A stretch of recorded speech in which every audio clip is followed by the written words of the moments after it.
Rosalie, ano yung pinakamalaking inaasahan bukas sa pagpapatuloy ng pagdinig sa impeachment complaints laban kay VP Duterte? Aga, isa sa mga inaasahang malaki sa pagpapatuloy ng pagdinig ng House Justice Committee sa mga reklamong impeachment laban kay Vice President Sara Duterte ay ang submissions ng Anti-Money Laundering Council o AMLAC.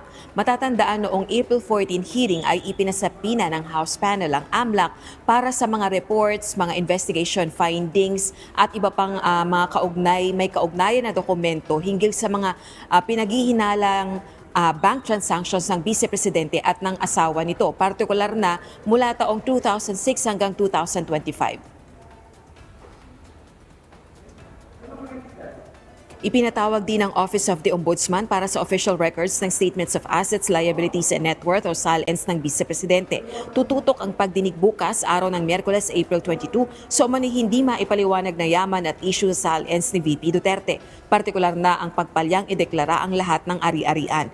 Nakapaloob ito sa reklamong impeachable offense na matinding paglabag sa ligang batas at pagsira sa tiwala ng publiko. Bukod sa AMLAC at Ombudsman, haharap din ang mga kinatawan mula sa Securities and Exchange Commission at Bureau of Internal Revenue, maging si dating Senador Antonio Trillanes IV.